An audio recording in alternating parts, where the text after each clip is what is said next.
નમસ્કાર મિત્રો, good morning, જય શ્રી કૃષ્ણ।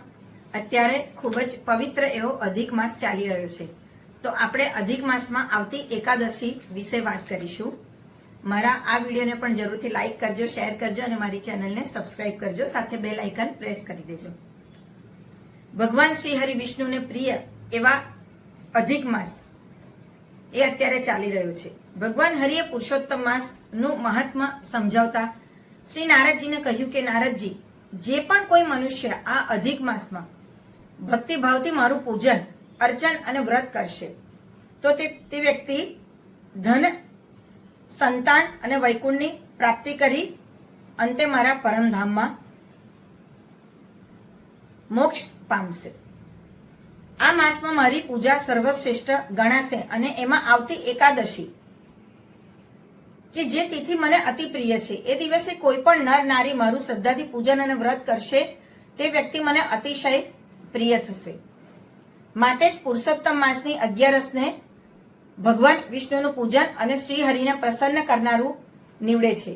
પુરુષોત્તમ માસમાં સુદ પક્ષમાં આવતી 11ને પદ્મિની એકાદશી તરીકે ઓળખવામાં આવે છે અને એને કમલા એકાદશી પણ કહેવામાં આવે છે। હવે એની આપણે વાર્તા વિશે વાત કરીએ મિત્રો, તો ત્રેતાયુગમાં મહિષ્મતી નામે નગરી હતી, તેમાં હૈહય નામે રાજા રાજ્ય કરતો હતો। એના વંશમાં કીર્તિવીર્ય નામે રાજા જન્મ્યો। આ રાજાને અનેક સ્ત્રીઓ હોવા છતાં સંતાન ન હતું। સંતાન પ્રાપ્તિ માટે એણે દેવો, પિતૃઓ અને બ્રાહ્મણોનું પૂજન કર્યું, છતાં એને સંતાનની પ્રાપ્તિ ન થઈ। છેવટે કંટાળીને તે પોતાની પ્રિય પત્ની પદ્મિની સાથે વનમાં ગયો અને ત્યાં એણે 10 વર્ષ સુધી તપ કર્યું। તપના ત્રાસથી એનું શરીર સુકાઈને હાડકાના માળા જેવું થઈ ગયું। પદ્મિની પોતાના પતિનું આ દુઃખ જોઈ ન શકી અને તે રડતી કકડતી માતા અનસુયાના આશ્રમે ગઈ અને એણે પોતાના સંકટનું નિવારણ પૂછ્યું। ત્યારે માતા અનસુયાએ કહ્યું, બહેન, પુરુષોત્તમ માસની સુદ એકાદશીનો દિવસ એ ખૂબ પવિત્ર ગણાય છે। આ એકાદશીના દિવસે તું નાહી ધોઈ પવિત્ર મનથી આખો દિવસ ઉપવાસ કરી વ્રત કર। આ એકાદશીના વ્રતથી તારા મનના મનોરથ ફળશે અને પ્રભુ પ્રસન્ન થશે। પદ્મિનીએ માતા અનસુયાના કહ્યા પ્રમાણે વ્રત કર્યું, એટલે ભગવાન વિષ્ણુ ગરુડ પર સવારી કરીને એને દર્શન દેવા આવ્યા અને પદ્મિની ભગવાનના દર્શન કરીને પાવન થઈ। ભગવાને એનું મન દુઃખ જાણી એક બળવાન પુત્રનું વરદાન આપ્યું।